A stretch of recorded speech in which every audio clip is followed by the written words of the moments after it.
What is going on, people? Welcome back to the channel. KG is back. We're back for another transfer story, another outgoing, but we're going to speak about that.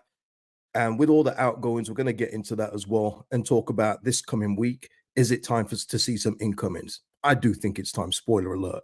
Before I get into the show today, please hit a like on the video. It really does help out the channel. And shout out to everyone that's been interactive over the last few days. I see a lot of people enjoying the content. Thank you so much for tuning in. Subscribe to the channel, of course, if you're not subscribed, and drop your comments below. Thank you to Mr. P, Carl, always, how can I forget Carl? You're such a big contributor. Carl Brown and Parrot House. Big up for the support always. Thanks for the super thanks in the last video, guys. And all to all my existing members, thank you for the support. If you want to become a member, the link is in the description. Now, let's get into this because we have had a whole slew of outgoings, as we've seen. Even our goalkeepers going in Klaesson. I didn't see that one coming. I knew he was going to lose people, but didn't think Klaesson would be one of them. But it makes sense. It makes sense. But now Matteo Moretto was first to put it on, but I'll give his details first. Betis has just closed the signing of Diego Llorente. The latest Betis proposal of €3 million does convince Leeds United. The defender will sign for 4 years. Several European clubs had asked in recent weeks, but Betis convinced the player was the best project for him. And I'll just leave Fabrizio's summary up just because it's easier. Shout out to Pete, KG wearing red. Shout out to you. John H saying, I just want Llorente gone at this point. I'm sick of hearing about it. And this is it, John. Because obviously we heard of the 4.5 million bid being rejected last week, but all of a sudden now we've accepted a €3 million bid, which is obviously what, around £2 million, £2.5 million with conversion. But I have a feeling in regards to this now, and this is just me guessing, people. I don't have any insight on this one. This is just me spitballing. So come up with your suggestions too. I just feel at this point, they're not looking at the monetary value of what we paid for people like Mark Roca, who we accepted 4.5 million, also from Betis. And they're not looking at the 17 million paid for Llorente, but they're looking at it in totality and what's going on right now. So what right now it would be is that Llorente obviously signed a new contract. He's come back here. Whether that had a relegation reduction in salary, I don't know, but they're probably looking at it now as in just moving it off the books. It is pure profit at this. It is profit at this point, not pure profit. It is profit at this point. So maybe that is a way they're looking at it. Plus, with the sale of Archie Gray, because at the time when they rejected the 4.5, I believe the Gray deal didn't go through. So now they're probably looking at it as, well, we got 40 million from Gray. We've got this much from Mark Roca. We've got a whole host of players out on loan. Maybe it's now acceptable for them.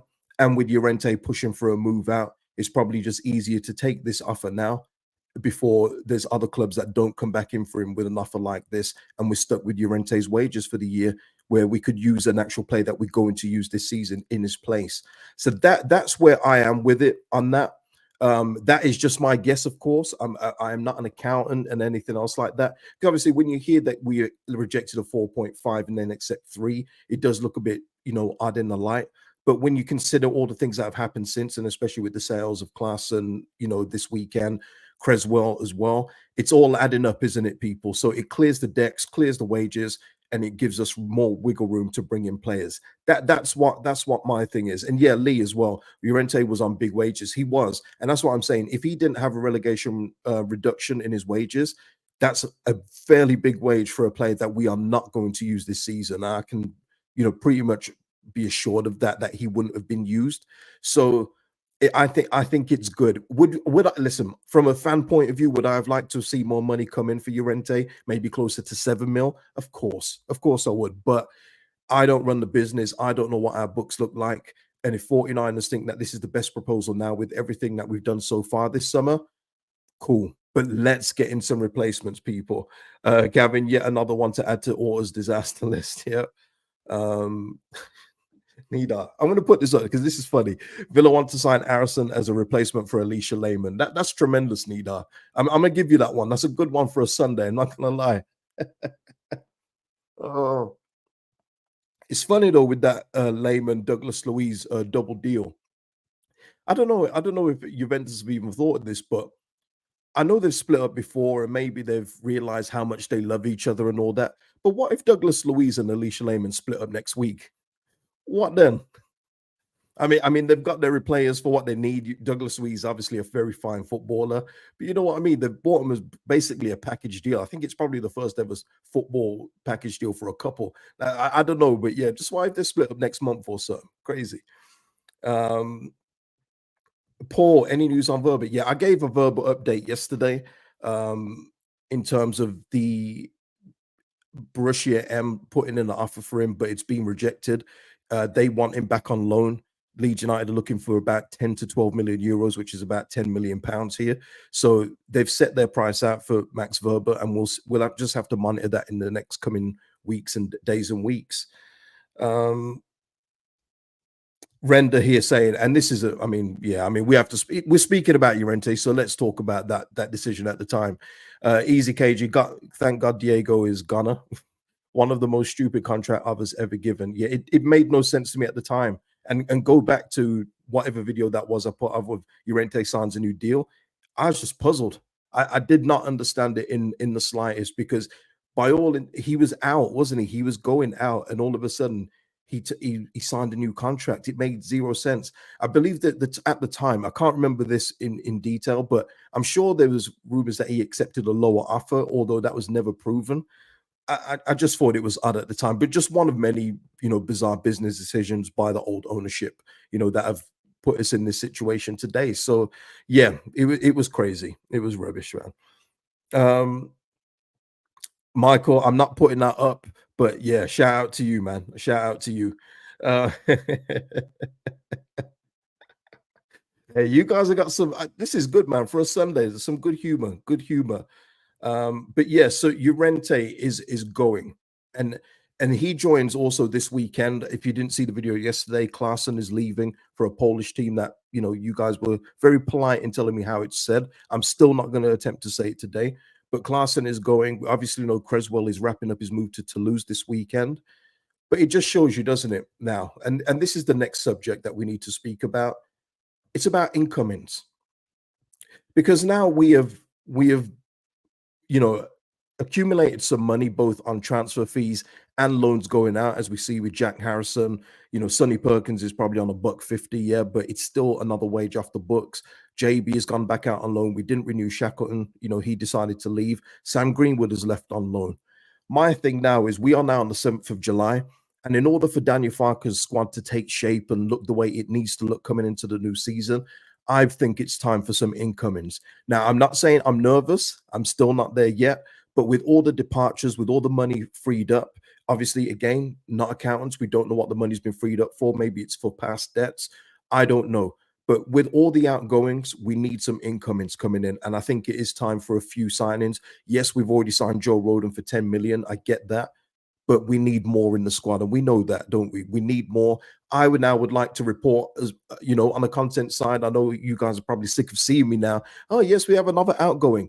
I think it would be good now, just for morale, just to get the squad looking the way it should, for some incoming transfers this week. What say you people? Captain Elwood, been a while since I caught you live, KG. Yeah, I've been going live at various different times, man. There's no set schedule. I think that's the best way as well, because the news in the transfer market is so fluid. 1 hour something is correct, the next hour it can be debunked. That's the way it is. So yeah, just keep the notification bell on, and if I go live or upload, you'll know when I'm here. But shout out to you. Lee saying, any news on Callum O'Hare? Still, the last time I read about Callum O'Hare is that it's looking likely to be like a Southampton kind of move.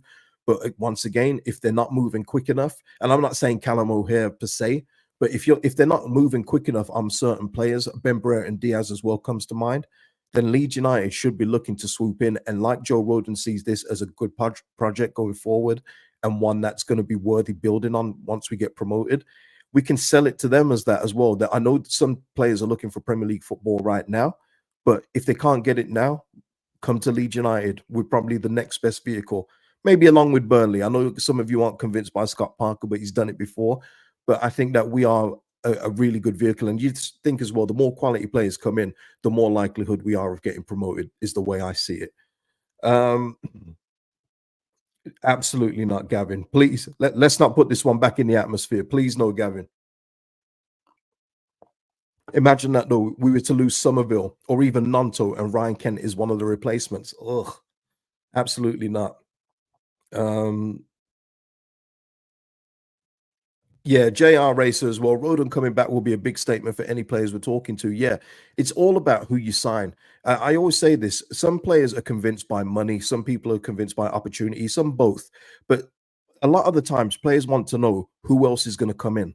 Who else are you looking at? Who else are you talking to? Like you're talking to me. They want to know the ambition of the football club. So, and you see Joe Roden, he rejected Premier League interest, maybe Fenerbahce too to come back to Leeds United, not only because he's comfortable, but because he's got a home here, because he believes in the project. He believes that Leeds United will see Premier League football, which is his ambition too. You sell that. You can sell all kinds of things to players. They're convinced by many things. So, yeah, Joe Roden is a great example of that. I agree with that. Um, Yeah, Jason here. Seems to me Parag is spring cleaning, trying to sort all the skeletons in the closet, getting a clean base for future window strength when negotiating. Yeah, 100. Getting these wages off the bill, people, especially at championship level, is a huge deal. You know, we have got some high earners on these books from no fault of the 49ers own. I think it's from the previous regime. And it is a tough thing to negotiate to get out of some of these deals. Some of you in the chat, joking about Bamford. Bamford and Perot, there's still that one as well where we don't know if both of them are going to be here. I hope that both aren't. I hope that Bamford is the one to go. For me, it's Joseph and somebody else, and it's as simple as that for me. Mateo is my guy, and I believe in the talent of the kid a lot. So for me, it's Joseph, and I think Perot is set. I've said it before, but I think Perot is set for a second year redemption. Even though when you look at in totality, he got 14 goals in a team where he was not comfortable. He was adjusting, didn't have the belief of fans, managers, and he still got in double figures. Whereas the supposed main number 9 didn't even hit 10. So yeah, I do think that there's obviously more business to come, people both in and out. But I'm just saying, with all the outs, we're coming into the second week of July. Friendlies are going to start up soon. It's time for a few incomings, in my opinion. Um, Renda asking, What is Bamford on wages? What Renda? Have you been drinking? What is this English? KG, what is Bamford on wages? I'm gonna assume that you're asking what wages Bamford is on. So I think it's around 35. But as I've said, and I always have to repeat this because there'll still be people that come in the comments after, no one's gonna take Bamford on his wages. There are ways and means around big earners going out. We've seen it through history, through time. We are not exclusive to having terrible players on big money and then them getting a subsequent move. We are not. We're not the only ones, and we won't be the last. But there are ways and means to get around it. You can subsidize his wages as our club. He can accept a lower offer elsewhere, accept a big in signing on fee. Leeds United can contribute by accepting a lower transfer fee. There are many ways around it, people. So I'm not going to keep on going through this, but yeah, Bamford is movable and he does have interest out there. But it's on Bamford as well. Does he want to go? And I've said before in his defense, I'll say it again. I don't blame him if he wants to sit out the next 2 years because he's on a very nice deal here. And why would he leave? If it's not a better opportunity, why would he leave? And that's well within his rights. But as I've said before, I just want to know 49ers are doing something to move him out. William here is saying with a super chat, thank you, William. Mateo should start with Perot backing him up. Let's get some incomings. Yeah. Or even play both. Why not mix it up sometimes? Play Perot and Joseph. You think of that, the slightly bigger Perot, Joseph, that live wire up front with the extremely good movement. We can mix it up. I know Farke is allergic to mixing it up sometimes, but we can mix it up. Depending on the opponent. Um, Fair enough, Renda. Stayed on for boxing last night, not slept yet, but was about to when I saw you live. Well, you know what? That explains a lot, Renda. Shout out to you, man. Shout out to you. At JR Racer, anything could be shifted, even broken lawnmower engines. Yeah, there's a buyer for everything. People take scraps of PCs, people. That's what I'm just saying. I just think the people that keep saying Bamford, no one's going to want him, no one's going to take wages. I just think maybe you just haven't looked around football enough to see that bad players do get moves. It does happen through history, and Bamford won't be the last. I'm just telling you that. Darren here saying you are overestimating Farker's tactical flexibility. Tremendous. Tremendous. But yeah, so there it is. I just wanted to say that in terms of incomings, it's time, Leeds United. This is a new week coming up. Let's get some in. Just to close the show, just something to delight fans that love the Red Bull connection. You know, we're seeing some Red Bull Leeds United F1 content. I'm not an F1 guy, so I know who Max Verstappen is. I know who Lewis Hamilton is. You know, I don't know it all that tough, but just saying the Leeds United Red Bull partnership here is coming into effect, people. I know that fills your hearts. Yeah. Woo! Can hear all the tomatoes. Can see all the tomatoes being thrown at me. Woo! Well, the Red Bull F1 partnership is in full effect. Got to say as well, that training shirt, whatever that is, that looks very smart. I don't know what you think about that, but I think that top looks very clean. But yeah, in terms of Red Bull, Leeds United, you know, the partnership is only going to get stronger, and what I'll say is more visible as well. So expect to see him at F1 and whatever other sports. Red Bull in a lot of sports, especially extreme sports. I love following Red Bull's extreme pages with all them bikers and stuff. But yeah, expect to see more of this in the future, people. Expect to see more Red Bull branding. I think we've already seen it around the advertising boards at Thorpe Arch, if I remember right from the video. So yeah, there you go. Red Bull in the house, people. Red Bull in the house. Spence in the house. Love your content, KG. Shout out to you, man. Thank you for the love. And lastly, I don't know if you, I think a lot of you guys will have seen Bielsa. I don't usually mention Bielsa on here just because this isn't, you know, a Bielsa FC channel, but it was nice to see Bielsa and Rafinha with the embrace. Obviously, Rafinha has said many times he owes a lot to Bielsa, and it was good to see that happening. But the main thing for me was what Bielsa said, and it's something I've said on here a lot of times in terms of football these days, being very robotic, a lot of players just not being very technically good. The Mavericks have left the game, and it's all just overly coached. And we're seeing that. We see it every week in regular football. We've seen it in the latter stages of the Euros where it started a bit chaotic, didn't it? It was like free for all football, but then coaches get a grip of it and say, no, no, no, let's go. And I even looked at a most dribble stat, Euro 2024, put out a dribble stat, and Doku's at the top with 32. But what that doesn't tell you, against stats being misleading, Doku's dribbles is all well and good. But then what Doku has done is he either cuts back inside or his crosses go wayward and out of play or to the corner flag. There's no end product on it. So Doku's doing all these dribbles, but he doesn't have any end product at the end of the rainbow.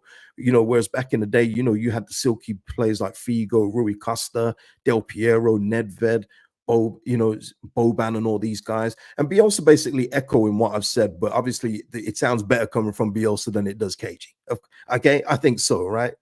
And yeah, Mr. Anthrope, exactly. Athletic robots, that's where it's going. 100. Talking about all this stuff about and I think, you know, I don't think, because I know the jokers in my comments. I do know you, but people were saying about Shackleton like he's one of the fittest. He always wins the bleep test. Who cares? Seriously, who cares about that?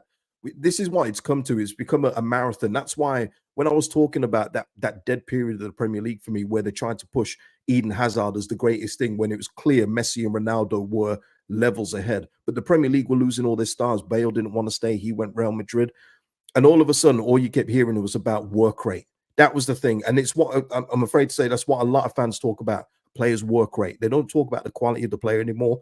They want to see someone running around. That's why Adam Forshaw was so popular amongst you guys.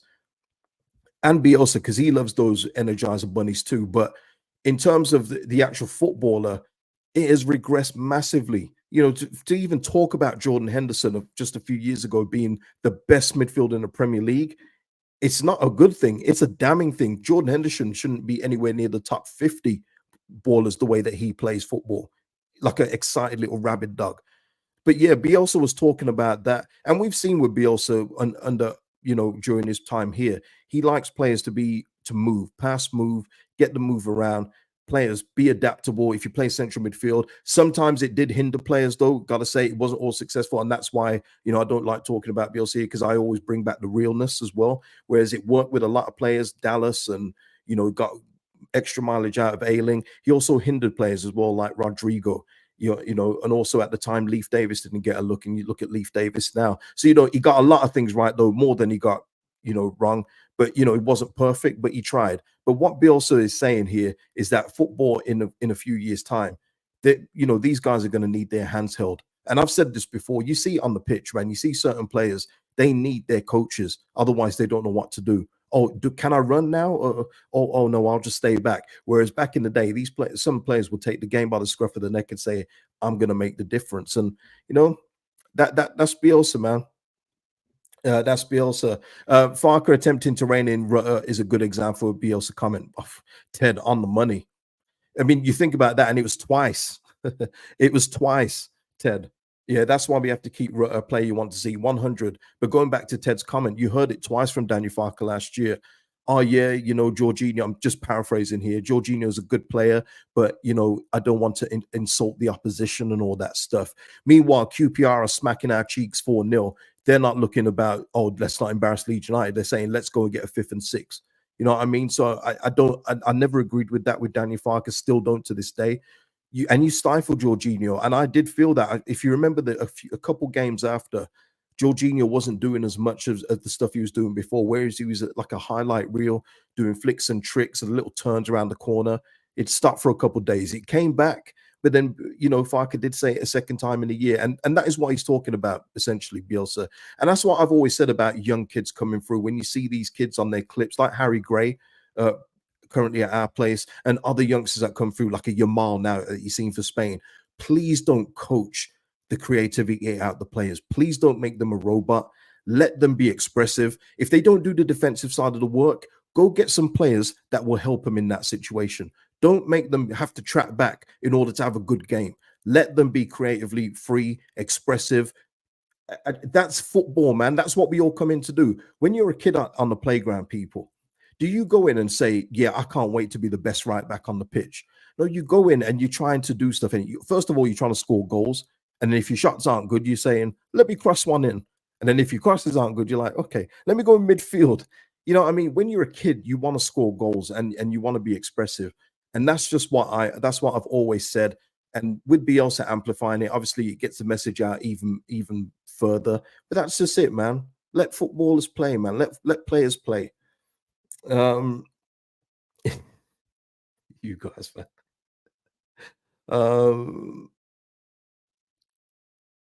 What was that, JR? I don't remember this one. And penalty gate when Farke wasn't happy with Cree's click style tapping versus Rotherham. I don't remember that, JR Racer. Does anyone else remember that? I don't remember that one. I may have blacked that one out. I know we had 2 penalty gates where we don't know who's the penalty taker. It gets clarified, but then it's then contradictory in the second one. Yeah, I don't remember that one, JR Racer. I got to say. Yeah, Darren, that's it as well. Nowadays, players don't dare to take risks, just play safe. Yeah, and Darren, using our own football club as an example, you see it, you'll see it again at next season. So this is nothing that's going to go away. But you see it with Jorginho. You see it when he's trying to run through about 13 players and he loses it 13 times. You'll see the crowd get on him. Oh, he's always losing the ball, and then the 15th time he'll come through with an assist or a goal. But what happens is when players are running through, they get a big sigh if it doesn't work. You know what gets applause these days? And watch it. You'll see it in especially in English football. You know what gets applause these days? When players shift away from a player in midfield somehow and then pass it back to the defense or goalkeeper. You'll hear a big round of applause. That is a problem today. People don't want any risk. They prefer it safe. And when someone performs a safe move correctly, it gets an applause. Whereas someone trying to dribble through a couple of players, it won't get a, oh, nice try. It will get a, oh. And that's where football is, people. That's where it is. Ah, right. The Panenka. Oh, okay. You know what? I don't remember what Farke said in regards to that. I honestly don't. So yeah, but you guys saying that has reminded me of Somerville's penalty. But it doesn't surprise me if Farke tried to poo-poo that as well. You know what I mean? It doesn't surprise me. Yeah, exactly, William. The fluidity of the game is compromised without creativity and risk. Big time, big time. But yeah, so that's it. And listen, if you disagree, put your comments in below. And if you prefer football as it is these days in comparison to the Mavericks of like a Rui Costa, Ronaldo, imagine Ronaldinho in this game today.